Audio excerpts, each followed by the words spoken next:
হঠাৎ করে আল্লাহর ওলি দেখেন পানির নিচ থেকে একটা কচ্ছপ পানির উপরে ভাসলো। ওই কচ্ছপটা আল্লাহর কুদরতি নদীর পাড়ে আসলো, আর বিচ্ছুটা লাফ দিয়া কচ্ছপের পিঠে বসে গেল।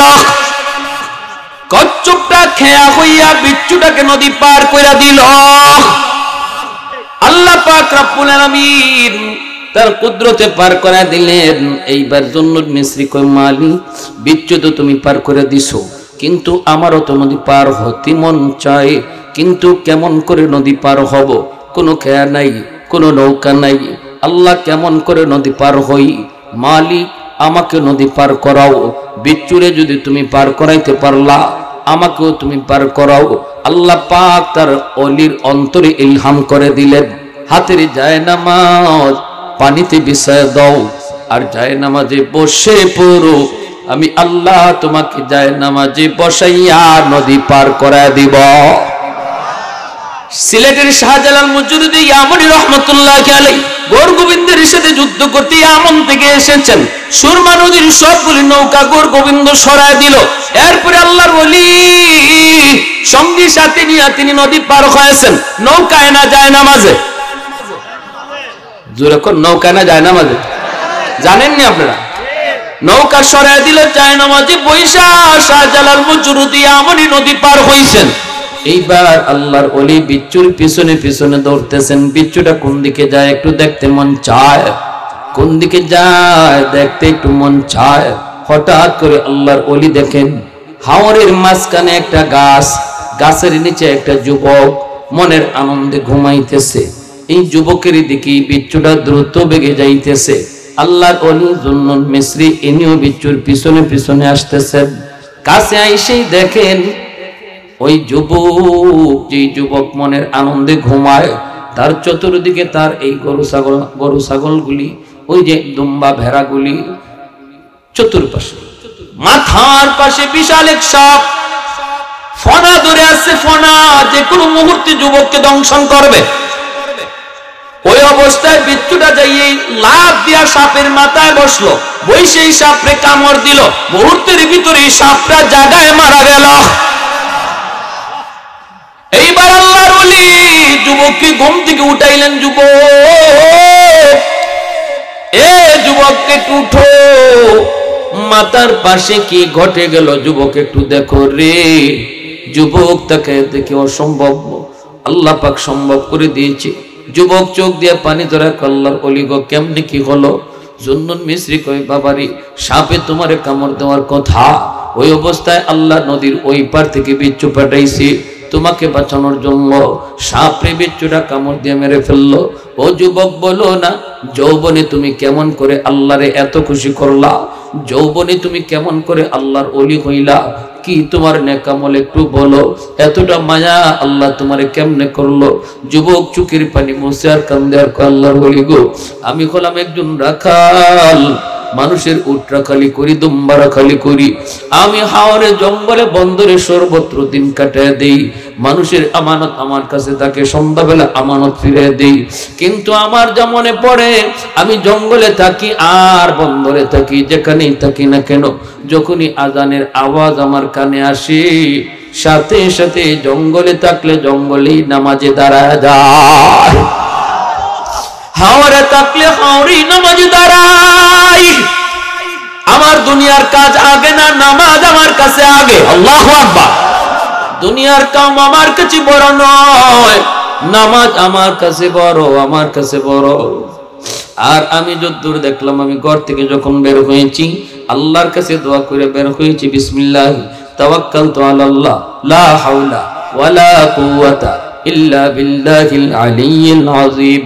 ঘর থেকে বের হও যুবক, এই দোয়াটা পরে বের হও। আল্লাহ তোমার হাওলা, তোমার উপর ভরসা করে আমি বের হলাম। আল্লাহ পাক রব্বুল আলামিন কয়, বান্দা তুমি যখন আমার উপরে 100 ভরসা করো, আমি আল্লাহ তোমার সাথে 100 লেনদেন করি। আমাদের ভরসাই তো কম, ঠিক না? ভরসাই 100 আল্লাহর উপর করতে পারি না, যার কারণে আমাদের সাথে আল্লাহ লেনদেনও কম হয়। ঘুমানোর আগে বলেছি, মালিক আমি ঘুমাইবো এখানে, আমি বড় ক্লান্ত পরিশ্রান্ত, কিন্তু কেমনে ঘুমাই? ঘুমন্ত অবস্থায় যদি আমারে কোনো হিংস্র জীব জানোয়ার আঘাত করে, আক্রমণ করে, আমারে বাঁচাইব কে? কেউ নাই, আপন বলতে কেউ নাই, বন্ধু বান্ধব আত্মীয় কেউ নাই, কিন্তু আমি পরিশ্রম তো ঘুমাবো। আল্লাহ, আমি তোমার কাছে আমারে হাওলা করলাম, এই বইলে আমি ঘুমাইছিলাম। আল্লাহর ওলির জন্য মিশ্রি যুবক, এই জন্যই তোমাকে আল্লাহ পাক যৌবনী তোমার নাম অলির তালিকায় উঠাই দিছি।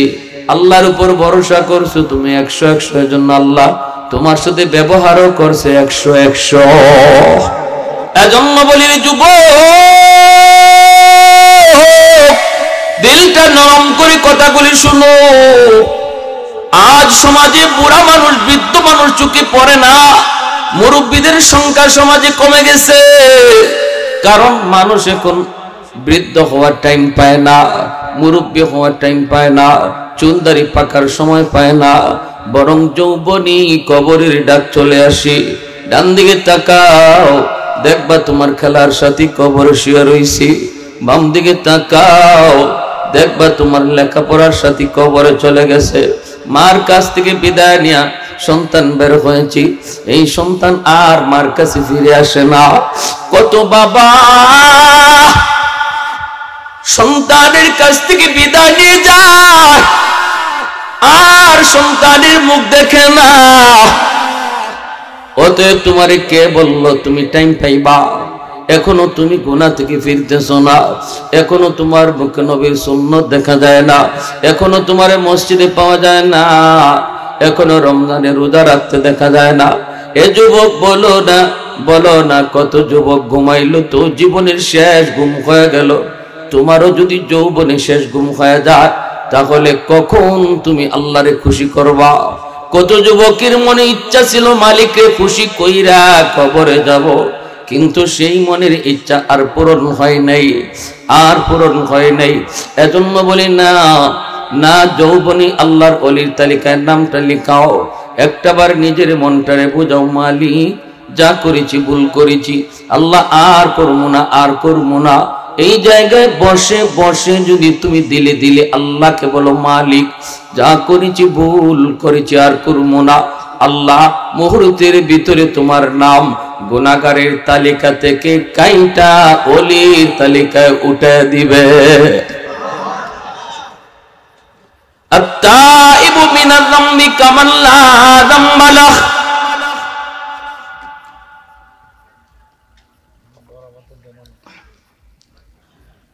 আত-তাইবু মিনাল যামবি কামান লা যামবা লাহ, আও কামা ক্বালা নবী আলাইহিস সালাম।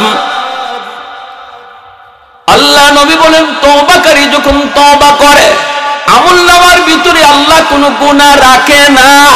শুধু গুনাহ রাখে না এমন না, আল্লাহ কোরআনে অন্যত্র বলেন, ইল্লা মান তাবা ওয়া আমানা ওয়া আমিলা আমালান সালিহা ফাউলাইকা ইউবাদদিলুল্লাহু সাইয়্যাতিহিম হাসানাত।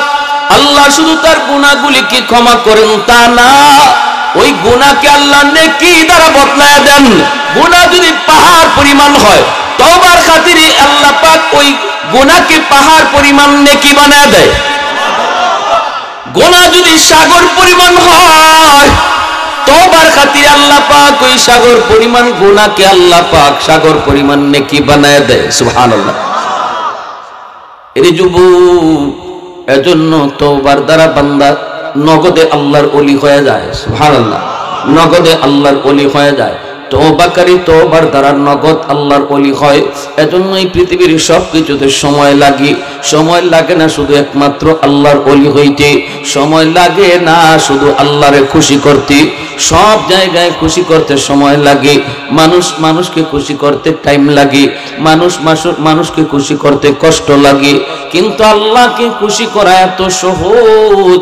পৃথিবীতে এর চেয়ে আর কোনো সহজ কাজ নাই।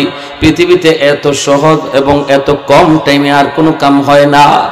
এমপির কাছে যাইও আপনার তওবা করা লাগবে না, চেয়ারম্যানের হাত ধরে আপনার তওবা করা লাগবে না, মেম্বারের কাছে যাইও তোমার গুনার কথা বলতে হবে না, ইমাম সাহেবের কাছে যাইও তোমার গুনার কথা বইলা তওবা করা লাগবে না। এই জায়গায় বসে আমার কাছে মুখে গুনাহ বলা লাগবে না। বরং দিলে দিলে শুধু যদি একবার বলো মালিক যা করেছি ভুল করেছি আর করবো না, আর করবো না মালিক, আর করবো না। ওই দিনও চোখের সামনে আমার মায়ার মানুষটা কবরে চলে গেল। ও মালিক, আমার বয়সের মানুষটা কবরে শুয়ে গেল, জানি না কোন দিন আমার সামনে আজরাইলের সাক্ষাৎ হয়।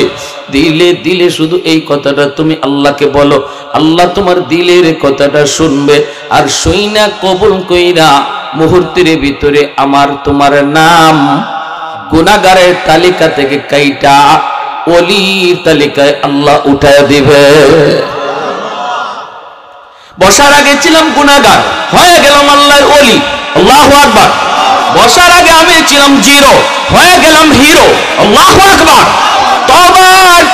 তওবার কারণে দিলটা নরম করার কারণে, আল্লাহর কাছে দিলে দিলে কথাটা বলার কারণে আমার নাম মুহূর্তের ভিতরে ওলির খাতায়, কেমনে এত তাড়াতাড়ি ওলি হলাম? কই গুনাহ তো মাফ হলো, নেকি কই বাড়লো? কই নেকিও বাড়ছে, গুনাহও কমছে, নেকিও বাড়ছে। ওই গুনাহগুলিকে আল্লাহ পাক নেকি দ্বারা বদলায় দিছে। এজন্যই হযরত ওমর ফারুক রাদিয়াল্লাহু তাআলা আনহুকে আবু বকর সিদ্দিক রাদিয়াল্লাহু তাআলা আনহু একদিন বলতেছেন, ভাই ওমর, ও ভাই ওমর, মনে হয় তোমার জীবনের নেকি আমি আবু বকরের চেয়ে অনেক বেশি। হযরত ওমর বলেন, দলিল? আপনি হলেন উম্মতের ভিতরে শ্রেষ্ঠ, আমার জীবনের নেকি আপনার জীবনের নেকির চেয়ে বেশি হয় কেমনে, একটু দলিল দেন। সিদ্দিক আকবর বলেন, দলিল হলো আল্লাহর কোরআনের আয়াত। কোন আয়াত? আল্লাহ বলেছেন, ইল্লা মান তাবা ওয়া আমানা ওয়া আমিলা আমালান সালিহা ফাউলাইকা ইউবাদদিলুল্লাহু সাইয়্যাতিহিম হাসানাত। আল্লাহ পাক রব্বুল আলামিন তওবার খাতিরে গুনাহকে নেকি দ্বারা বদলায় দেয়। যদি বিষয় এমন হয় তাহলে তুমি ওমরের গুনাহ তো আমার চেয়ে অনেক বেশি, ইসলাম গ্রহণ করার আগে তুমি গুনাহ করছো আমার চেয়ে বেশি, ইসলাম গ্রহণের পর তওবার খাতিরে আল্লাহ তো তোমার ওই বেশি গুনাহকে বেশি নেকি বানায় দিয়েছে। সুবহানাল্লাহি ওয়া বিহামদিহি, সুবহানাল্লাহ। হযরত ওমর নীরব হয়ে গেলেন। আল্লাহ কোরআন দলিল। এইবার হযরত ওমর বলেন, ভাই আবু বকর, আমি সোজা সাজা মানুষ, যদি বিষয়টা এমনই হয় আমার জীবনের নেকি যদি তোমার জীবনের নেকির চেয়ে বেশি হয় রে, তাহলে আসো আমরা জীবনের নেকি বদলা বদলি করে ফেলি। আমি ওমর আমার জীবনের সব নেকি তোমাকে দিয়ে দিলাম, বিনিময়ে তোমার জীবনের নেকি লাগবে না, শুধু আমি ওমরকে তোমার জীবনের এক রাতের নেকি দিয়ে দাও। সিদ্দিক আকবর বলেন, ভাই ওমর কোন রাতের কথা তুমি বলছো? এমনি হযরত ওমর বলেন, ও আবু বকর, সেই রাতটা হলো আমার মায়ার নবীর সাথে হিজরতের রাত। সুবহানাল্লাহ। যেই রাতের অপেক্ষা 40টা রাত তুমি ঘুমাও নাই, 40টা রাত যেই রাতের অপেক্ষায় ঘুমাও নাই, দরজার পাশে দাঁড়ায় দাঁড়ায় আমার নবীর অপেক্ষা করেছো। কখন জানি আমার নবী এসে ডাক দিয়া কয়, আবু বকর উঠো, হিজরতের টাইম হয়ে গেছে। এই ডাকটা শোনার জন্য 40টা রাত তুমি ঘুমাও নাই। অবশেষে সেই রাত আসলো, তুমি আমার নবীকে নিয়ে হিজরতের উদ্দেশ্যে রওনা দিলা। যাইতে যাইতে পিছনে দুশমন তোমাদের ফলো করতেছে। সেই গারে সুর, ওই গুহার ভিতরে 3 দিন অবস্থান করেছো। এই সেই গুহা, যেই গুহা বিশাল বড় এক উঁচু পাহাড়ের উপরে। এত বড় উঁচু পাহাড়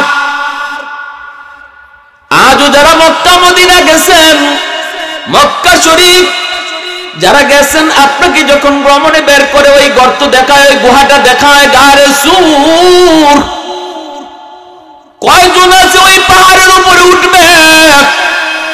অনেকেরই সাহস দেয় না।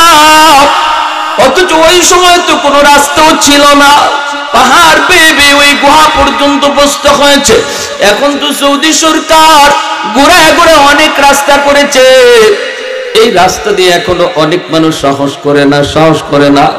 হযরত ওমর ফারুক রাদিয়াল্লাহু তাআলা আনহু বলেন, ভাই আবু বকর, ওই গুহায় ওঠার জন্য তুমি পাহাড়ের নিচে যায় মায়ের নবীকে নিয়ে দাঁড়াইছো, উপরের দিকে তাকায় তুমি জন্য সিদ্ধান্ত নিয়েছো ওই গুহার ভিতরে অবস্থান করবা, পিছনে দুশমন তোমাদের ফলো করতেছে, কিন্তু সেই পাহাড় আমার মায়ার নবীকে তুমি বাইতে দাও নাই রে, তুমি নিজে পাহাড় বায়া বায়া উঠছো আমার নবী রে নিজের কান্দে লইয়া।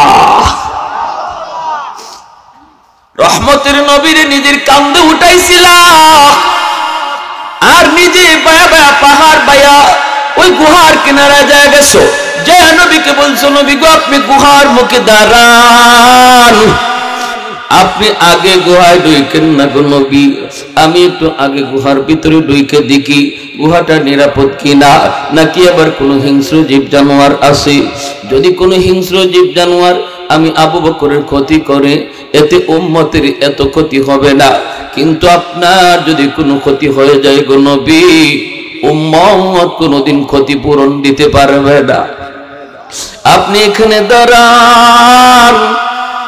আমার মায়ার নবীরে নিজে গুহার ভিতরে ঢুকছো, ঢুকে তুমি যতগুলি গর্ত ছিল সবগুলি গর্তের মুখ পাগড়ি ছিঁড়ে ছিঁড়ে গর্তের মুখগুলা বন্ধ করেছ, একটা গর্তের মুখ বন্ধ করার মতো কাপড় তোমার কাছে ছিল না, নিজের পা দিয়া ওই গর্তের মুখটা তুমি আটকায় রাখছো, যদি এই গর্তের ভিতরে কোনো বিষাক্ত সাপ থাকে আমি আবু বকরকে দংশন করে করুক, কিন্তু আমার মায়ার নবীর জন্য ক্ষতি না হয়। এরপরে আমার নবীরে তুমি গুহার ভিতরে ঢুকাইছো, ওই দিন তোমার ঘুমের প্রয়োজনটা বেশি দরকার ছিল, কারণ 40টা রাত তুমি ঘুমাও নাই, কিন্তু নিজে না ঘুমাইয়া গুহার ভিতরে আমার মায়ার নবীরে ঘুম পাড়াইছো, নিজের উরুটারে বালিশ বানায় দিছো, নিজের উরুটারে বালিশ বানায় দিছো, আর আমার রহমতের নবীরে নিজের উরুতে ঘুম পাড়াইছো।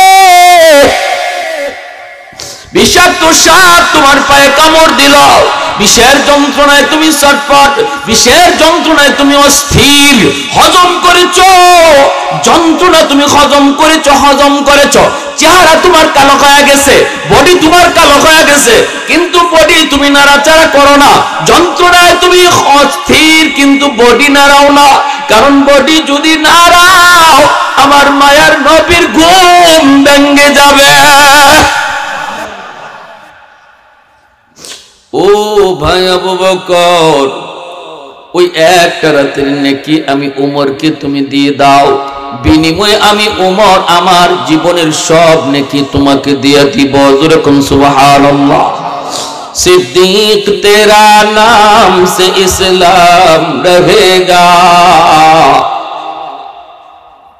सिद्दीक तेरा नाम से इस्लाम रहेगा, दुनिया की सदाकत में तेरा नाम रहेगा, दुनिया की सदाकत में तेरा नाम रहेगा, फारूक तेरा नाम से इस्लाम रहेगा, दुनिया की अदालत में तेरा नाम रहेगा, उस्मान तेरा नाम से इस्लाम रहेगा, दुनिया की सखावत में तेरा नाम रहेगा, हैदार तेरा नाम से इस्लाम रहेगा, दुनिया की शजाअत में तेरा नाम रहेगा, मुआविया तेरा नाम से इस्लाम रहेगा, दुनिया की सियासत में तेरा नाम रहेगा। जोरे शुरे बोली अल्लाहु अकबर। सिद्दीक আকবর বলেন, ভাই উমর, যদি তুমি ওই রাতের নেকি চাও তাহলে আমি আবু বকর নিজেও তো জানি না এই রাতে আমার কেমন নেকি হয়েছে, তোমাকে আমি দিব কি দেব না, টকবো কি জিতবো, এটা তো আমি নিজেও বুঝতেছি না। চলো আমরা দুজন আল্লাহর নবীর কাছে যাই, যাই নবীকে জিজ্ঞেস করি ওই রাতে আমার কি পরিমাণ নেকি হয়েছে। দুজন চলে আসলেন মায়ার নবীর কাছে। আল্লাহর নবী বলতেছেন কি ব্যাপার? দুজন হাজির, ঘটনা কি? সিদ্দিক আকবর বলেন ইয়া রাসূলুল্লাহ, নবী গো সমস্যায় পড়ে এসেছি। আবু বকর বলেন ইয়া রাসূলুল্লাহ, উমর তার জীবনের সব নেকি আমাকে দিতে চায়, বিনিময়ে আমার কাছে এক রাতের নেকি চায়, এক রাতের নেকি চায়। আমি ওই রাতে কেমন নেকি হয়েছে জানি না গো নবী, আমি নিজেও জানি না। আমরা দুজন আপনার কাছে জানতে এসেছি ওই রাতে আমার কি পরিমাণ নেকি হয়েছে। আল্লাহর নবী বলেন আবু বকর কোন রাতের কথা বলছো? তখনই সিদ্দিক আকবর কয় নবী গো, ওই রাত হলো আপনার সাথে হিজরতের রাত। আল্লাহ নবী বলে আবু বকর বদলাবা কি বদলাবা না আমি নবী জানি না, আমি কোনো মত দিব না, আমি বলবো না বদলাও, বলবো না বদলাও না, একটা বলবো না। কারণ দুজন মায়ের নবীর মহব্বতের নবীর বন্ধু, নবীর শ্বশুর। একজন নবীর ডান হাত আর একজন নবীর বাম হাত, ঠিক কিনা জোরে বলেন। আজও আমার নবী দুই বন্ধুকে নিয়ে মদিনার রওজা আখরে দুই বন্ধুরে পাশে নিয়ে শুয়ে আছেন। দুই বন্ধুরে পাশে নিয়ে মায়ের নবী চিরনিদ্রায় শুয়ে আছেন। এত মায়ার দুই বন্ধু, কে খুশি হয় আবার কে নারাজ হয়। এজন্য নবী কয় আমি জানি না, আমি কোনো মত দিব না, আমি কোনো মত দিব না। তবে আমি যেটা জানতে চেয়েছো এটা বলতে পারে আবু বকর, ওই রাতে তোমার কি পরিমাণ নেকি হয়েছে এটা তোমাকে আমি জানাইতে পারবো। বাকি বদলানো না বদলানো সেটা তোমাদের ইচ্ছা। এইবার নবী বলতেছেন আবু বকর রে, শুধু উমরের জীবনের নেকি না, গোটা উম্মতের জিন্দেগির নেকি যদি এক পাল্লায় রেখে দেওয়া হয়, আরেক পাল্লায় শুধু তোমার এক রাতের নেকি রাখা হয়, তবুও তোমার পাল্লা ভারী হয়ে যাবে। আরে কুজুরে কন্যা সুবহানাল্লাহ। এইবার সিদ্দিক বলে ভাই ওমর তাহলে আমি রাজি না। বোঝা গেল কি? বোঝা গেল আমার আপনার তওবার খাতিরে আল্লাহ পাক কেমনে ওলির দপ্তরে নাম লেখা দেয়। কারণ হলো তওবার দ্বারা শুধু গুনাহ মাফ হয় তা না, বরং নেকিও ডাবলের ডাবল বেড়ে যায়। আল্লাহু আকবার। এজন্য আল্লাহ বলেছেন ইন্নাল্লাহা ইউহিব্বুত তাওয়াবিন ওয়া ইউহিব্বুল মুতাতাহহিরিন। তাওয়াবিনকে আল্লাহ মহব্বত করেন কথা পরে বলছেন, মুতাতাহহিরিনকে মহব্বতের কথা পরে বলছেন, তাওয়াবিনকে মহব্বতের কথা আগে নিয়ে আসছেন। তওবাকারীকে যে আল্লাহ ভালোবাসে এই ভালোবাসার কথা আল্লাহ আগে আনছে, আর যে পবিত্র গুনাহ করেই না তারেও আল্লাহ ভালোবাসে এই ভালোবাসার কথা আল্লাহ পরে বলছে। সুবহানাল্লাহ, সুবহানাল্লাহ। তাহলে নিরাশ হওয়ার কিছুই নাই, কিছুই নেই। জমিন প্রতিদিন আল্লাহর কাছে এমন আবদার করতেছে, মালিক অনুমতি দাও, অনুমতি দাও, গুনাহগার গুলিরে গিলে ফেলি। আমি জমিন আর কত গুনাহ দেখব, আর কত সইব, জালেমের পায়ের আওয়াজ আমি জমিন আর কত শুনবো, গুনাহগারের পায়ের শব্দ আর কত শুনবো। জমিন প্রতিনিয়ত আল্লাহর কাছে আবদার করে, মালিক অনুমতি দাও, গিলে ফেলি। আবতালিউ ইবনা আদম ফি কারি আলা কুল্লি ইয়াউমিন ওয়াল আরদু ইস্তাজিলু রাব্বাহু ওয়াল বাহরা ইস্তাজিলু রাব্বাহু ওয়াল মালাইকাতু ইস্তাজিলু রাব্বাহু।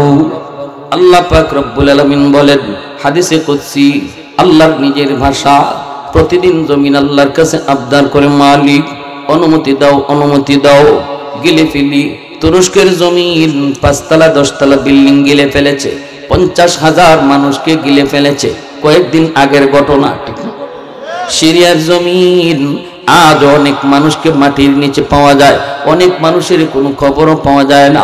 এমনি ভাবে আল্লাহ পাক রব্বুল আলামিন কয়, শুধু তুরস্ক আর সিরিয়ার জমিন নয়, বাংলার জমিনও প্রতিদিন আল্লাহর কাছে আবদার করে, মালিক অনুমতি দাও, ওই গুনাহগারকে আমি গিলে ফেলি, গুনাহগারের 10 তলা বিল্ডিংটাও আমি গিলে ফেলি। আল্লাহ পাক রব্বুল আলামিন কয় শুধু এই রকম জমিন নয়, সাগর মহাসাগর আল্লাহর কাছে প্রতিনিয়ত আবদার করে, ও মালিক কক্সবাজার সমুদ্র সৈকত, এই সমুদ্রের পারে এসে নাফরমান কত গুনাহ করে গো, আমি পানি আর কত দেখব, আর কত আমি নাফরমানি দেখব। আল্লাহ ওই নাফরমানগুলি তোমার জমিনে নাপাক বানায় ফেলাইছে, আমাকে একটু সুযোগ তুমি দিবানি, আমি পানি এই জমিনটারে পাক বানায় দেব, পাক বানায় দেব।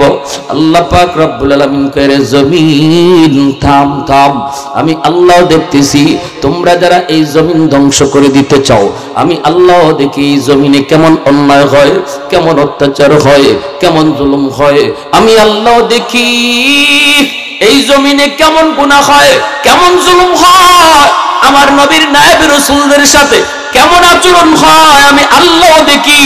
এরপরও কেন ধরি না জানোনি, কারণ এই মানুষকে আমি আল্লাহ বড় আদর করে বানাইছি। আসমান আল্লাহ বানাইছেন কুন ফায়াকুন বইলা, জমিন আল্লাহ বানাইছেন কুন ফায়াকুন বইলা, ফেরেশতা আল্লাহ বানাইছেন কুন ফায়াকুন বইলা, কিন্তু আমারে আপনারে আল্লাহ পাক কুন ফায়াকুন বইলা বানায় নাই। আমারে আপনারে যখন আল্লাহ বানাইছে, আল্লাহ বলে খলাকতু বিয়াদাইয়া, আমি আমার নিজের হাত দিয়া বান্দা বান্দিরে বানাইছি। কারণ এই চেহারার মধ্যে এত দামি কপাল, ওই কপাল দিয়া বান্দা আমার কুদরতি কদমে সাজদা দেয়। এই কপালটার এত দাম, এত দাম, এই কপাল ফেরেশতাদের হাতে বানাইলে হয় না, এই কপাল কুন ফায়াকুন বললে হয় না, এই কপাল আমি আল্লাহ নিজের হাতে বানাইছি। আমার বান্দা দিনে যদি তওবা করে, দিনে আমি আল্লাহ কবুল করব, রাতে যদি আমার কাছে তওবা করে রাতেই কবুল করব। কখন কোন জায়গায় ওয়াজ মাহফিলে বইসা আমার বান্দার দিল নরম হয়ে যায়, দিলটা নরম হওয়া মাত্রই যখনই কইব আল্লাহ ভুল করেছি আর করব না, তখনই আমি তার পিছনের জীবনের সব গুনাহ মুহূর্তের ভিতরে নেকি বানায় দিব। তোমরা কারা কারা, তোমরা কেন আমার আর আমার বান্দার ভিতরে কেন নাক গলাও? আল্লাহু আকবার। আমার আর আমার বান্দা বান্দির ভিতরে তোমরা কেন নাক গলাও? 70 বছর 80 বছরের গুনাহগার, তওবার খাতিরে 60 বছর 70 বছরের গুনাহকে আল্লাহ পাক মুহূর্তের ভিতরে নেকি বানায় দেয়। আল্লাহ বলে এখনো জমিনের মধ্যে 4 শ্রেণী আছে, লাউলা মাশাইকু রুক্কা والشباب خشا والأطفال ردا والأنعام ردا لجعلت السماء حديدا والأرض خفصفا والتراب رمادا وما أنزلت من السماء قطرا وما أنبت من الأرض نباتا بل أنزلت عليكم العذاب صفا। আল্লাহ বলেন এখনো জমিনের ভিতরে আমার কিছু বান্দা বান্দি রয়েছে যাদের চুল দাড়ি পাকা হয়ে গেছে, চুল পেকে গেল, চুল দাড়ি তার পাকা হয়ে গেছে, কোমরে তার ব্যথা, হাঁটুতে তার ব্যথা, এরপরও আমি আল্লাহকে কষ্ট করে করে সিজদা দেয়, আমি আল্লাহকে কষ্ট করে করে রুকু করে, রুকু করতে পারে না, হাঁটু বাঁকা করতে পারে না, কোমর বাঁকা করতে পারে না, এরপরও করে আমি আল্লাহর ভয়ে, আমি আল্লাহর মহব্বতে। আমার ওই বান্দা বান্দি যখন কষ্ট করে আমি আল্লাহর কদমে সিজদা দেয় রে, তখন আমি আল্লাহ এই জমিনের প্রতি তখন মায়া লেগে যায়।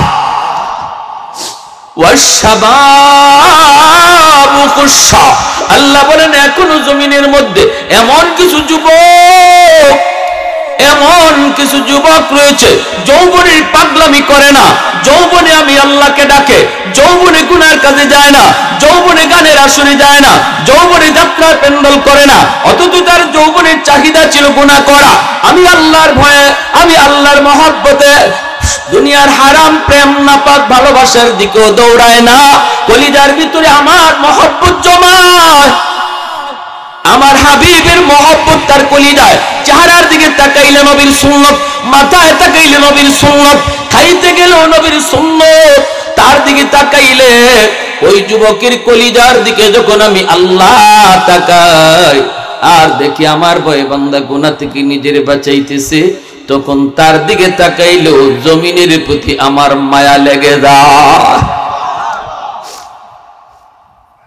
3 নম্বরে আল্লাহ পাক রব্বুল আলামিন বলেন ওয়াল আতফালু রুদ্দাহ, ঘরে ঘরে কিছু শিশু বাচ্চা আছে, ওই শিশু বাচ্চাগুলির কোনো অন্যায় নাই, এদের কোনো অপরাধ নাই, শিশু বাচ্চাদের উপরে শরীয়তের কোনো বিধিবিধান চালু হয় নাই। গুনাহ আসতে চায় তার মার, আযাব আসতে চায় তার মার গুনার কারণে, বাবার গুনার কারণে, কিন্তু এই গজবের ভিতরে বাচ্চাটাও পইরা যায়, অথচ বাচ্চাটার কোনো গুনাহ নাই, কোনো অন্যায় নাই, ওর উপরে কোনো শরীয়তের বিধিবিধান নাই, তার উপরে হালাল হারাম কিছু নাই। যখনই আযাব গজব তার বাপ মার গুনার কারণে জমিনে আয় রে, ওই বাচ্চাটা টুট ভেঙ্গে ভেঙ্গে আমি আল্লাহর দিকে তাকায় কান্দে, অথচ আমার ওই নিষ্পাপ অবুধ বান্দাটার কোনো অন্যায় ছিল না, তার কান্নার দিকে তাকাইলো এই গুনাহগার জমিনের প্রতি আমার মায়া লেগে যায়। আল্লাহ বলেন 4 নাম্বার হলো জমিনের মধ্যে কিছু পশু পাখি আছে, হাঁস মুরগি গরু ছাগল আছে, এদের উপরে শরীয়তের কোনো বিধিবিধান নাই। গরু ছাগল হাঁস মুরগির উপরে নাই জায়েজ না জায়েজ নামাজ রোজার কোনো বিধান নাই। যদি আসমানি গজব জমিনি গজব জমিনের ভিতরে নামে, তাহলে এই গরু ছাগলগুলি এরাও শিকার হয়ে যায়, এরাও এই গজবের শিকার হয়ে যায়, অথচ গরু ছাগলের কোনো অন্যায় নেই, কোনো অপরাধ নেই। এর দিকে তাকাইলো আমি আল্লাহ জমিনের প্রতি আমার মায়া লেগে যায়। এজন্য বলি যুবক, গরু ছাগল হাঁস মুরগি পশু পাখি যা কিছু দেখি, ও কারণে গরুটারে মারধর করবা না, ও কারণে ছাগলটার গায়ে হাত দিবা না, কারণ জানোনি সে যদিও হাইওয়ান কিছু বলতে পারে না, আল্লাহ তার খাতিরে তোমারে আমারে বাঁচায় রাখছে। নতুবা জমিনে যেই পরিমাণ গুনাহ হয়, যেই পরিমাণ অন্যায় হয়, এখনো মসজিদে কয়জন যায় আর মসজিদের বাইরে কয়জন থাকে? নামাজের টাইমে হিসাব করলে দেখো, প্রতিটা ঘরে ঘরে যদি জরিপ করা হয়, প্রতিটা ঘরে নামাজি কয়জন, বেনামাজি কয়জন, দেখা যাবে বেনামাজির সংখ্যা বেশি। গ্রামে গ্রামে যদি হিসাব নেওয়া হয় নামাজি কয়জন বেনামাজি কয়জন, দেখা যাবে বেনামাজির সংখ্যা বেশি। আল্লাহ পাক বলে এত কিছু আমি দেখতেছি, আমি দেখতেছি দেখতেছি দেখতেছি, এরপর আমি জমিন টিকায় রাখছি এই 4 দলের কারণে। ওই বৃদ্ধ বান্দা বান্দিগুলা বৃদ্ধ বয়সে যখন আমার কদমে সাজদা দেয়, তার খাতিরে জগৎ টিকায় রাখছি। ওই যুবক, যে যুবক যৌবনে আমি আল্লাহরে ডরায়, ওই যুবকের কলিজার দিকে তাকাই আমি জমিন টিকায় রাখছি। শিশু বাচ্চাগুলিরও মারধর করবেন না, শিশু বাচ্চাগুলিরও মারধর করবেন না, বকাঝকা করবেন না, না না অভিশাপ দিবেন না। ওই বাচ্চাগুলি এরা নিষ্পাপ, এরা নিষ্পাপ। আল্লাহর কথা বলতেছি, হাদিসে কুদসি আল্লাহর ভাষা। আল্লাহ বলেন ওই বাচ্চাটা, যেই বাচ্চাটার আমি ধমক দিলাম অকারণে মারলাম, এই বাচ্চাটার উসিলায় আল্লাহ ঘরের মানুষে খাওয়াইতেছে। সুবহানাল্লাহ। ওই বাচ্চাটার উসিলায় আল্লাহ ঘরের মানুষে খাওয়াইতেছে। অতএব না, বাচ্চাগুলি আদর করে আমার আল্লাহর কুদরতি কলিজা খুশি হয়ে যায়। সুবহানাল্লাহ। এর জন্য আমার মায়ের নবী ও বাচ্চাকে মায়া করতেন। নবী শিশু বাচ্চা দেখলে কুলে নিতেন, কপালে চুমু খাইতেন, গালে চুমু খাইতেন। ওরা নিষ্পাপ, ওরা নিষ্পাপ, মাসুম। আমার গুনার কারণে আযাব আসতে চায়, বাচ্চার কারণে আল্লাহ আমারে বাঁচায়। বৃদ্ধ বাবাজিদেরকে মায়া করবেন, মায়া করবেন। বৃদ্ধ বাবাজিদেরকে শ্রদ্ধা করবেন, বৃদ্ধ বাবাজিদেরকে শ্রদ্ধা করবা যুবক। না না, মুরব্বী মানুষের সাথে বেয়াদবি করলো না। ওই চুলদানি সাদা মানুষটার খাতিরে আল্লাহ তোমারে আমারে বাঁচায় রাখছি। মুরব্বী মানুষকে আল্লাহ নিজেও সম্মান করে, আল্লাহ নিজেও সম্মান করে। কেমনে সম্মান করে একটা ঘটনা বলি, শোনেন, মনোযোগ দিয়ে শোনেন। হযরত আলী রাদিয়াল্লাহু তাআলা আনহু ঘর থেকে বের হয়েছেন, তিনি মসজিদে নামাজে শরীক হবেন। ইমাম হলেন আমার নবী, রহমতের নবী, নবীজি ইমাম। আলী ঘর থেকে বের হয়েছেন নামাজে শরীক হওয়ার জন্য, কিন্তু মসজিদে নববী যাওয়ার মাঝখানে একটা গলিপথ, গলিপথটা হলো অত্যন্ত চিকন একটা পথ। এই পথ দিয়ে হযরত আলী যাবেন। যেই মাত্র গলিপথে ঢুকলেন, দেখেন একজন মুরব্বী মানুষ গলিপথ দিয়া লাঠিতে বর দিয়ে যাইতেছে। কোমর বাঁকা হয়ে গেছে, কোমর বাঁকা হয়ে গেছে। কি যেন খুঁজে, কি যেন খুঁজে। মুরব্বী মানুষ কোমর বাঁকা হয়ে লাঠিতে বর দিয়া কিছু খুঁজে না রে বাবা, খুঁজে যৌবন কোথায় হারাইলাম, যৌবন কোথায় হারাইলাম, যৌবনটা খুঁজে। ওই আলী রাদিয়াল্লাহু তাআলা আনহু তিনি পিছনে আসতেছেন। হযরত আলী মনে মনে ভাবতেছেন এখন আমি কি করব, যদি মসজিদে আল্লাহ নবীকে আমার রুকু ধরতে হয় তাহলে একটু দ্রুত যাওয়া লাগবে, দ্রুত। আর দ্রুত গেলে ওই মুরব্বী মানুষটার একটু চাপ দেওয়া লাগবে, চাচা আমার একটু সাইড দেন, এতটুকু বইলা ওনাকে একটু চাপ দেওয়া লাগবে। হযরত আলী রাদিয়াল্লাহু তাআলা আনহু নিজের মনে বুঝান, এরে আলী বল, তুই কি মুরব্বী মানুষকে একটু কষ্ট দিবি নাকি তোর রাকাত একটা ছুটে গেলে ছুটে যাবে? আলীর মন কয়, আলী রে, মুরব্বী মানুষকে আমার আল্লাহ নিজেও সম্মান করে। মুরব্বী মানুষ যখন আল্লাহর কাছে হাত উঠায় সাদা দাড়ি সাদা চুল লইয়া, তখন আল্লাহ বলে আমার তখন বড় লজ্জা লাগে। সুবহানাল্লাহ। না না, সম্মান করো, আল্লাহ যারা সম্মান করে তুমিও করো। হযরত আলী তারে ধাক্কাও দিলেন না, সাইড দিতেও বললেন না, পিছনে পিছনে যাইতেছেন। রাকাত একটা ছুটে যাবে আজকে নিশ্চিত, একটা রাকাত ছুটে যায়, ছুটে যাক। নবী মসজিদে নববীর ইমাম, এইদিকে আলী আসতে একটু দেরি হইতেছে। মায়ার নবী রুকুতে চলে গেছেন, রুকুতে চলে গেছেন, রুকুতে চলে গেছেন। যেমনি রুকুতে গেছেন, আল্লাহ পাক জিব্রাইলে আমিনকে নবীর কাছে পাঠায়া দিছে। পাঠায়া দিয়া বলতেছে, নবী গো, রুকু থেকে মাথা উঠাবেন না গো নবী, রুকু লম্বা করেন, কারণ আপনার আলী এখনো রাস্তায়। সুবহানাল্লাহ। ওগো নবী, রুকু থেকে মাথা উঠেন না, কারণ আপনার আলী এখনো রাস্তায়, জামাত পায় নাই। আমি জিব্রাইল যখন বলবো তখন মাথা উঠাবেন। আল্লাহ নবী রুকু লম্বা করা শুরু করলেন। নামাজে নবী আর কোনো প্রশ্ন করলেন না। আলী রাদিয়াল্লাহু তাআলা আনহু যখন রুকুতে নবীরে পাইলেন, তখন জিব্রাইল কয়, নবী গো, এইবার দয়া করে মাথা উঠান, আপনার আলী আপনার রুকুতে পায়া গেছে। সুবহানাল্লাহ। নামাজ শেষ হলে পরে আল্লাহর নবী মসজিদে নববীর মিম্বরে বসে ডাক দিলেন, আলী এদিকে আসো, এদিকে আসো। সাহাবায়ে কেরাম একটু বুঝতে চাইতেছেন আজকে রুকু এত লম্বা হলো কেন, অন্য দিনের চেয়ে আজকে রুকু এত লম্বা হলো কেন? প্রশ্ন সবারই মনে। নবী ডাক দিলেন, আলী এইদিকে আসো। আলীকে ডাক দিয়ে কাছে আনলেন। আইসেই মায়ার নবী বলতেছেন, আলী আজকে নামাজে আসতে দেরি হলো কেন?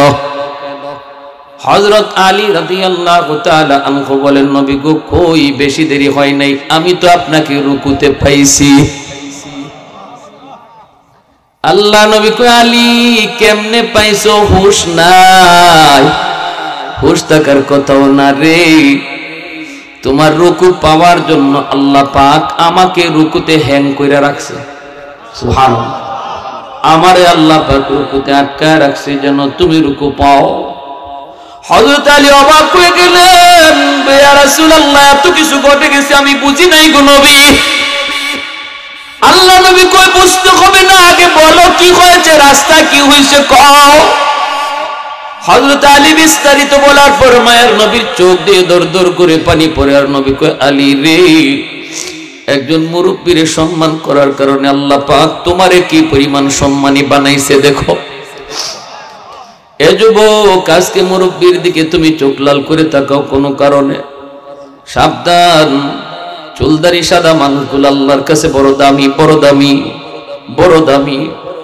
না, বেয়াদবি করবা না, বাপ মার সাথে বেয়াদবি করবা না, কারণ মা বাবার দোয়ার দ্বারা আল্লাহ তোমার ভবিষ্যৎ আলোকিত করবে। বাপ মার বদদোয়া থাকলে ভবিষ্যৎ আল্লাহ অন্ধকার করে দিবে, অন্ধকার। যেই সন্তানের উপরে তার বাপ মার দোয়া থাকবে, আল্লাহ পাক রব্বুল আলামিন তার সামনের জীবনের সমস্ত পথ আসান করে দিবে। এক নম্বর, আল্লাহ হায়াতে বরকত দেয়। দুই নম্বর, আল্লাহ পাক রব্বুল আলামিন তার রিজিকে বরকত দেয়। তিন নম্বর, আল্লাহ পাক তার সন্তানগুলিকে নেককার সন্তান বানায়। আল্লাহু আকবার। ঘরে যে একজন বৃদ্ধ মা, বৃদ্ধ বাবা, আব্দুল কাদের জিলানী, মঈনুদ্দিন চিশতি তোমার জন্য এক জায়গায় বৈশা দোয়া উঠাইছে, হাত উঠাইছে। নবী বলে তাদের দোয়া কবুল হবে কি হবে না কোনো গ্যারান্টি নাই, কিন্তু তোমার আব্বা, কিন্তু তোমার আম্মা যদি তোমার জন্য হাত উঠায়, মায়ার নবী বলতেছেন এই দোয়া কবুল হবে, এটা 100% গ্যারান্টি। সালাসাতুন দাওয়াতুম মুস্তাজাবাতুন লা শাক্কা ফীহি দাওয়াতুল মাজলুম, দাওয়াতুল মুসাফির ওয়া দাওয়াতুল ওয়ালিদি আলা ওয়ালাদিহি। এজন্য যুবক, দুনিয়ার মানুষ তোমারে ভালো জানে, বাপ মা তোমারে খারাপ জানে। আল্লাহ বলে আমিও তোরে খারাপ জানি। বাপ মা যদি তোমারে ভালো জানে, আল্লাহ বলে আমিও তোমারে ভালো জানি। রিদার রাব্বি ফি রিদাল ওয়ালিদাইন ওয়া সাকাতুর রাব্বি ফি সাকাতিল ওয়ালিদাইন। এজন্য যুবক, যৌবন কালটা হলো তোমার আল্লাহকে খুশি করার বয়স। যুবক, যৌবন কালটা হলো আল্লাহর ওলি হওয়ার বয়স, তোমার আল্লাহর ওলি হওয়ার বয়স। এজন্যই তো জুন্নুন মিসরি রহমাতুল্লাহি আলাইহি তিনি নদীর কিনারা দিয়ে হাঁটতেছেন। একটা যুবক দেখেন আল্লাহর কেমনে ওলি হইয়া কেমনে বিপদ থেকে আল্লাহ তারে বাঁচাইছে যৌবন কালে। জুন্নুন মিসরি আল্লাহর বহুত বড় একজন ওলি, নদীর কিনারা দিয়ে তিনি হাঁটতেছেন। অসুবিধা হইতেছে আপনাদের? চলবে ভাই বোন, চলবে? মনোযোগ কার কার আছে একটু হাত উঠে আল্লাহকে আল্লাহ তুমি কবুল করো, জোরে বলি আমিন। লা ইলাহা ইল্লাল্লাহ, জোরে।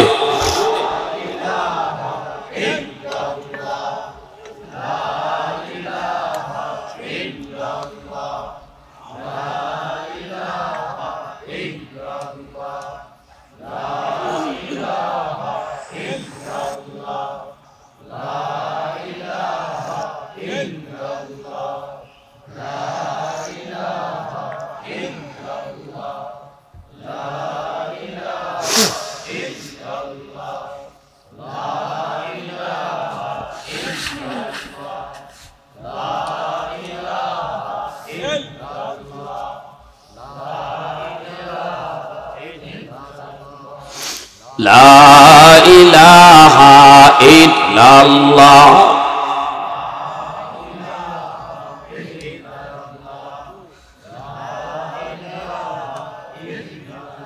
লা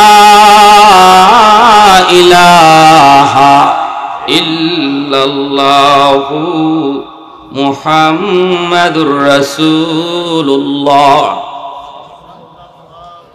সবাই পড়ি সাল্লাল্লাহু আলাইহি ওয়াসাল্লাম। জুন্নুন মিসরি বহুত বড় একজন আল্লাহর ওলি, নদীর কিনারা দিয়ে হাঁটেন। দেখেন একটা বিচ্ছু নদীর পাড়ে দাঁড়ায় রয়েছে। বিচ্ছু, বিষাক্ত একটা বিচ্ছু। তিনি বুঝতে পারছেন বিচ্ছুটা নদী পার হতে চায়, একদম পানির কিনারে দাঁড়ানো। কিন্তু কেমনে পার হবে বিচ্ছুটা নদী? কোনো খেয়া নাই, নৌকা নেই, কিছু নাই। বিচ্ছু পার হইব কিসের উপরে? ওইটা হঠাৎ করে আল্লাহর ওলি দেখেন পানির নিচ থেকে একটা কচ্ছপ পানির উপরে ভাসলো। ওই কচ্ছপটা আল্লাহর কুদরতে নদীর পাড়ে আসলো, আর বিচ্ছুটা লাফ দিয়া কচ্ছপের পিঠে বসে গেল। কচ্ছপটা খেয়া হইয়া বিচ্ছুটাকে নদী পার করে দিল। এই ক্ষমতা আল্লাহর আসেনি না নাই? আল্লাহ পারেনি না পারে না? এটা আল্লাহর কুদরত। ঠিক কিনা করে বলেন? আল্লাহ পাক রব্বুল আলামিন তার কুদরতে পার করে দিলেন। এইবার জুন্নুন মিসরি কই, মালিক বিচ্ছু তো তুমি পার করে দিছো, কিন্তু আমারও তো নদী পার হতে মন চায়, কিন্তু কেমন করে নদী পার হব? কোনো খেয়া নাই, কোনো নৌকা নাই। আল্লাহ কেমন করে নদী পার হই? মালিক আমাকে নদী পার করাও। বিচ্ছুরে যদি তুমি পার করাইতে পারলা, আমাকেও তুমি পার করাও। আল্লাহ পাক তার অলির অন্তরে ইলহাম করে দিলেন, হাতের জায়নামাজ পানিতে বিছায় দাও, আর জায়নামাজে বসে পড়ো। আমি আল্লাহ তোমাকে জায়নামাজে বসাইয়া নদী পার করায় দিব। সিলেটের শাহজালাল মুজুদ্দিন ইয়ামানি রহমাতুল্লাহি আলাইহি গৌর গোবিন্দের সাথে যুদ্ধ করতে ইয়ামন থেকে এসেছেন।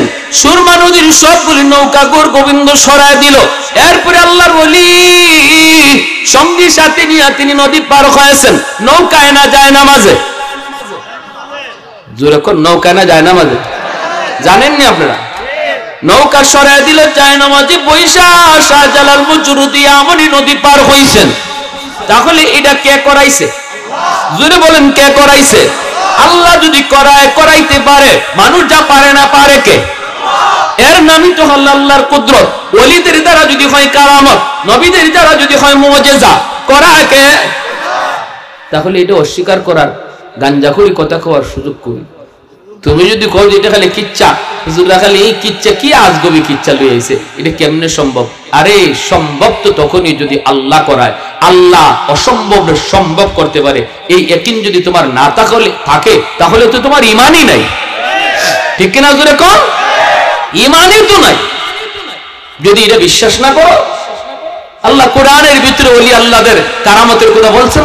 সুলাইমান আলাইহিস সালামের জমানা, তিনি সুলাইমান আলাইহিস সালাম বলছেন রানী বিলকিস রওনা দিয়ে দিছে, এখন বিলকিস রানী আমার কাছে আসার আগে আগে তার 7টা গেটের ভিতরে তালাবদ্ধ দেওয়া সিংহাসন আমার কাছে কে আনতে পারবা? তখন দেখা যায় এক জিন কইল আমি পারবো। সুলাইমান আলাইহিস সালাম বললেন আরো তাড়াতাড়ি কে পারবা?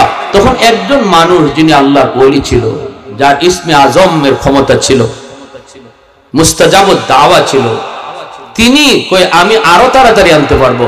সুলাইমান আলাইহিস সালাম কয় দেখো বিলকিস রানী কিন্তু রওনা দিয়ে দিছে, রাস্তায় আছে, কিছুক্ষণ পরে আমার কাছে বসবো, অথচ সিংহাসন এখনো রয়ে গেছে তার সেই সানায়, সেখান থেকে তোমরা আনবা, তুমি আনবা, কত তাড়াতাড়ি আনতে পারবা বলো? কয় আপনি চোখ বুঝবেন আর চোখ খুলবেন, দেখবেন সিংহাসন হাজির।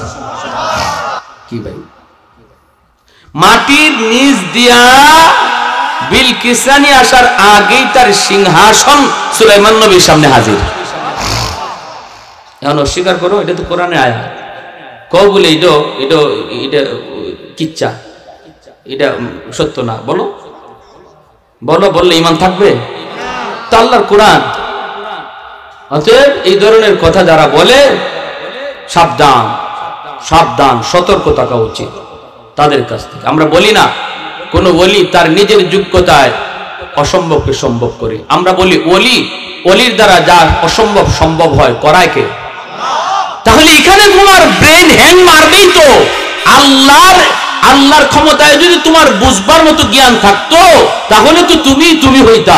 আল্লাহ পাক তো তোমার এতটুকু জ্ঞান দেয় নাই যাতে আল্লাহর কুদরত তুমি বুঝতে পারো। এখানে হ্যাং মারবে ব্রেন। এখানে যদি বেশি মারামারি করো তাহলে নাস্তিকের মতো কিছুদিন পরে বলবা দেয়ার ইজ নো গড, আল্লাহ বলতে কিছু নেই, নাস্তিক হয়ে যাবে। যে বলে আমার যুক্তিতে ধরে না, যুক্তিতে ধরে না। আল্লাহ যদি আসেন তো কই আছেন? আল্লাহরে বানাইলো কে? আল্লাহর বাপকে? এই প্রশ্নগুলা কইরেই তো নাস্তিক হয়েছে, ঠিক না? এই প্রশ্নগুলা কইরেই নাস্তিকরা নাস্তিক হয়েছে। এজন্য সতর্ক আমার ভাই।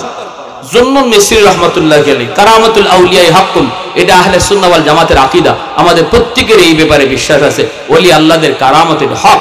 এটা করায় কে? আল্লাহ। নবীদের মুআজিজা হক, নবীদের মুআজিজা ও নবীদের ক্ষমতা না, এটাও করান কে? আল্লাহ। এখন ইনি আল্লাহ পাক কয় হাতের জায়নামাজ নদীতে বিছায় দাও।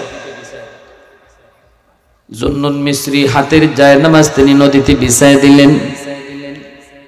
জায়নামাজে বৈশা তিনি নদী পার হয়ে গেলেন। এইবার আল্লাহর ওলি বিচ্ছুর পিছনে পিছনে দৌড়তেছেন। বিচ্ছুটা কোন দিকে যায় একটু দেখতে মন চায়, কোন দিকে যায় দেখতে একটু মন চায়। হঠাৎ করে আল্লাহর ওলি দেখেন হাওরের মাঝখানে একটা গাছ, গাছের নিচে একটা যুবক মনের আনন্দে ঘুমাইতেছে। এই যুবকের দিকে বিচ্ছুটা দ্রুত বেগে যাইতেছে। আল্লাহর ওলি জুন্নুন মিসরি ইনিও বিচ্ছুর পিছনে পিছনে আসতেছেন। কাছে আইসেই দেখেন ওই যুবক, যে যুবক মনের আনন্দে ঘুমায়, তার চতুর্দিকে তার এই গরু ছাগলগুলি, ওই যে দুম্বা ভেড়াগুলি চতুর্পাশে। মাথার পাশে বিশাল এক সাপ ফনা ধরে আছে, ফনা যে কোনো মুহূর্তে যুবককে দংশন করবে। ওই অবস্থায় বিচ্ছুটা যাইয়ে লাফ দিয়া সাপের মাথায় বসলো, বৈশেই সাপরে কামড় দিল। মুহূর্তের ভিতরে সাপটা জায়গায় মারা গেল।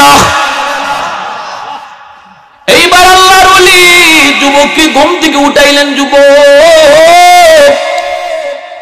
যুবককে একটু উঠো, মাথার পাশে কি ঘটে গেল যুবক একটু দেখো রে। যুবক তাকে দেখে অসম্ভব আল্লাহ পাক সম্ভব করে দিয়েছে। যুবক চোখ দিয়ে পানি ধরে আল্লাহর ওলি গো কেমনে কি হলো? জুন্নুন মিসরি কয় বাবারি সাপে তোমারে কামড় দেওয়ার কথা, ওই অবস্থায় আল্লাহ নদীর ওই পার থেকে বিচ্ছু পাঠাইছি তোমাকে বাঁচানোর জন্য। সাপরে বিচ্ছুটা কামড় দিয়ে মেরে ফেললো।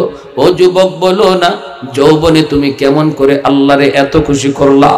যৌবনে তুমি কেমন করে আল্লাহর ওলি হইলা? কি তোমার নেক আমল একটু বলো, এতটা মায়া আল্লাহ তোমারে কেমনে করলো।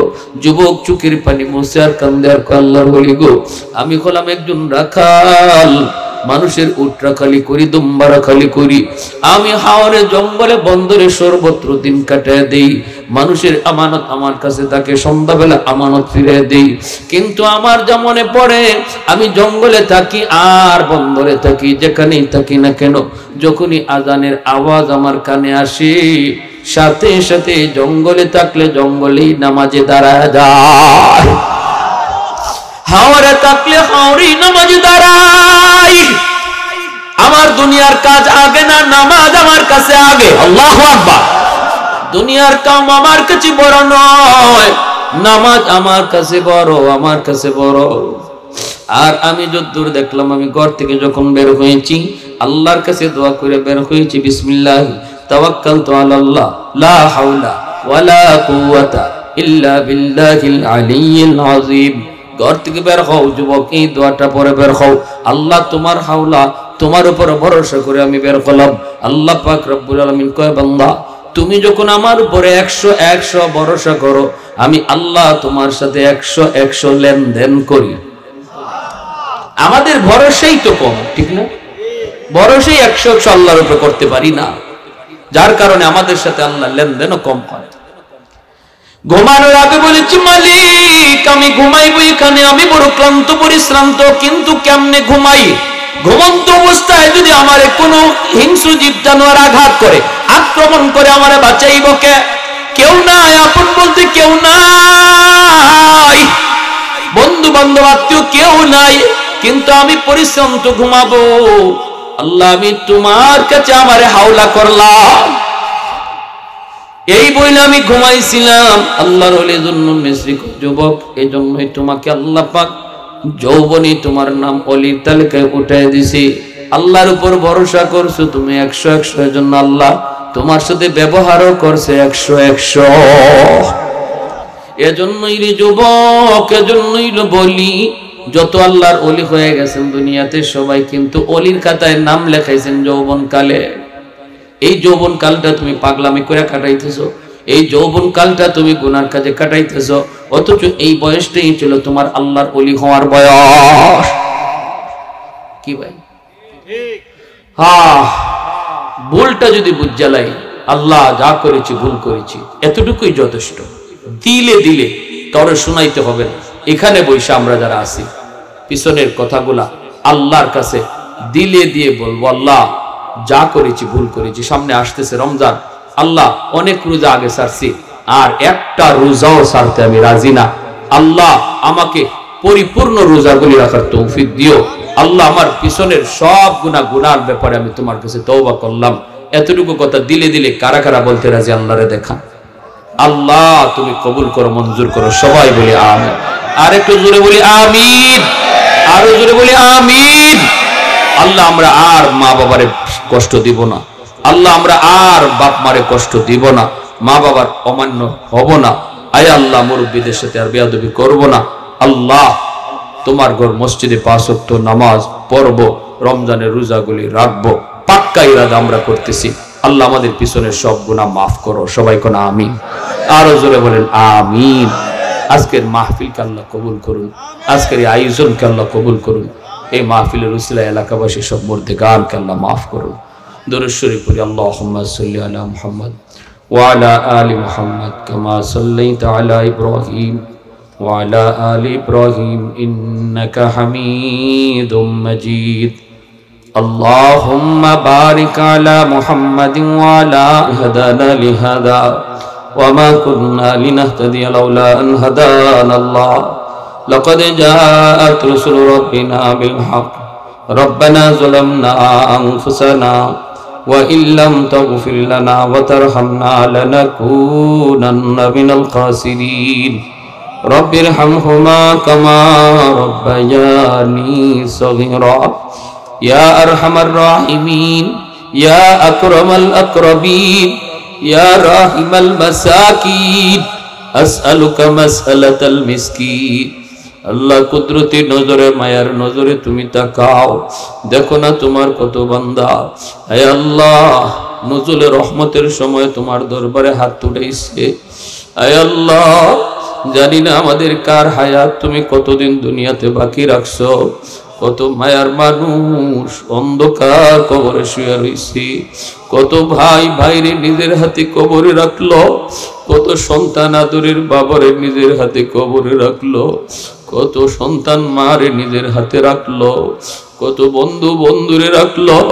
আয় আল্লাহ, যাদের হাসি মুখের চেহারাটা এখনো চোখের সামনে ভাসে, যারা একদিন এই ঘরে ঘুমাইতো, এই রাস্তা দিয়ে হাঁটতো, এই মসজিদে নামাজ আদায় করত, তারা আজ কোথায় গেল, কোথায় রইল? আল্লাহ তুমি ছাড়া কেউ জানে না। আয় আল্লাহ, জানি না গো মালিক, কার জানি আমার মতো দুঃখিনী মা দুনিয়া নাই। যার মা নাই সে জানে মা কত বড় নিয়ামত। যেই মা রাতকে রাত আমার মাথার পাশে দাঁড়ায় দাঁড়ায় পাহারা দিল, শীতের দিনে ভিজা বিছানায় মা শুইয়া আমাকে বুকে রাইখা সারাটা রাত কাটা দিল। আমি ঘর থেকে রাত করে বের হয়ে গেছি, সবাই খায় দেয় ঘুমায় পড়ছে, মা দুঃখিনী দরজার সামনে দাঁড়ায় দাঁড়ায় আমার অপেক্ষা করে আর কান্দে।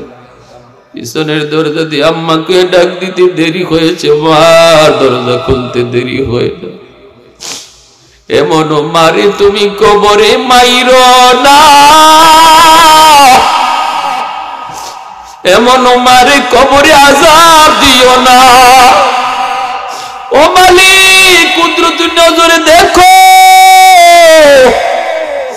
কত সন্তান চোখের কোনায় পানি জমায় ফেলছে, মার পক্ষ থেকে হাত দুইটা বাড়ায় দিছে গো আল্লাহ। কত সন্তান বাবার পক্ষ থেকে দুইটা হাত তোমার কাছে বাড়ায় দিছে। যেই বাবা নিজের শরীরে রোগের অভাব নাই, অথচ আমাকে নিয়ে রাতের অন্ধকারে ডাক্তারের কাছে দৌড় দিছে। ঈদের দিনে বাবা সিরা লঙ্গি পইরা আমাকে নতুন কাপড় কিনে ঈদগাহে লইয়া গেছে। নিজের মুখের লোকমা কত মুখে তুইলা দিল। আজকে বাবার বানায় দেওয়া ঘর, এই ঘরের নিচে আমি থাকি। বাবা ঘর বানায় দিল, বাড়ি বাঁধিয়া গেল, আমার মাথার উপরে লাইট জ্বলে, ফ্যান ঘুরে। বাবা যেই ঘরে শুয়ে আছে, আলো নাই বাতাস নাই, অন্ধকার ঘর, কীট পতঙ্গের ঘর। আয় আল্লাহ, মা বাবার কবরে জান্নাতি বিছানা তুমি বিছায়া দিও। আল্লাহ, মা বাবার কবরে জান্নাতি আলোর ব্যবস্থা করে দিও। দাদা দাদি, নানা নানি, শ্বশুর শাশুড়ি, বিবি বাচ্চা, ভাই বোন, যত মায়ার মানুষ ডাইনে বামে সামনে পিছনে কবরে শুয়ে রইছে, আল্লাহ মাহফিলের খাতিরে প্রত্যেকের কবরের আযাব বন্ধ করে দাও। আল্লাহ প্রত্যেকের কবরকে জান্নাতের বাগিচা বানায় দাও। আল্লাহ আমাদের আম্মা বাজাদের জীবিত হায়াতে বরকত দিয়ে দাও। মা বাবার সেবা করার তৌফিক দাও গো আল্লাহ। আল্লাহ আমাদের সন্তানগুলিকে নেককার নামাজি সন্তান বানাও। এই এলাকার ঘরে ঘরে কোরআনের হাফেজ আলেম দিন কবুল ফরমাও। আল্লাহ একখান মাদ্রাসা এলাকাবাসী করছেন, আল্লাহ এই মাদ্রাসাখানাকে কবুল করো। প্রতিটা ঘর থেকে কোরআনের হাফেজ তুমি মঞ্জুর করো। ও মাওলাই করিম, প্রবাসী ভাইয়েরা প্রবাসে আছে, আল্লাহ প্রিয়জন আপনজনকে দেশে রাইখা আল্লাহ তুমি তাদেরকে নিরাপদে রাইখো, নিরাপদে আপনজনের কাছে ফিরে দিও, তাদের রুজির মধ্যে বরকত দিও। যারা অসুস্থ আছে আল্লাহ তুমি সুস্থ করে দিও। দেশ বিদেশ থেকে যারা সাহায্য সহযোগিতা করছে আল্লাহ প্রত্যেকের সহযোগিতাকে নাজাতের উসিলা বানায় দিও। ওই যুবকগুলি ধন্য মায়ের ধন্য সন্তান। কত যুবক গান বাজনার আয়োজন করে, কিন্তু এই যুবকগুলি তোমার কোরআনের মাহফিলের আয়োজন করেছে মসজিদের নামে, এলাকাবাসীর সহযোগিতা, মুরব্বীদের পরামর্শে। আল্লাহ ওই যুবকগুলিরে তুমি দ্বীনের জন্য কবুল করে নিও। আল্লাহ তাদের সামনের জীবনের সমস্ত পথ আসান করে দিও। আল্লাহ ভবিষ্যৎ উজ্জ্বল করিয়া দিও। মা ভক্ত, বাবা ভক্ত সন্তান যুবকগুলিরে বানায় পাক্কা নামাজি বানায়, পাক্কা নামাজি দিনদার বানায়। রমজানের রোজাগুলি আল্লাহ সুস্থতার সাথে রাখার তৌফিক দিও গো আল্লাহ। আমার মুরব্বী বাবাজিদের হায়াতে বরকত দিও। সাদা দাড়ি সাদা চুল তোমার ওই মুরব্বী বান্দা বান্দিগুলা যতদিন জমিনে আছে আল্লাহ রহমত আছে। আল্লাহ মুরব্বী বাবাজিদের হায়াতে বরকত বাড়ায়া দিও। আয় আল্লাহ, আয় আল্লাহ, আমরা যারা অভাবে আছি অভাব দূর কইরো, সমস্যায় যারা আছে সমস্যা সমাধান কইরো, মা বোনদেরকে মাফ করে দিও। ওয়া সাল্লাল্লাহু তাআলা আলা খাইরি খালকিহি মুহাম্মদ ওয়া আলা আলিহি ওয়া আসহাবিহি আজমাইন। আমিন আমিন বিরহমাতিকা ইয়া আরহামার রাহিমিন।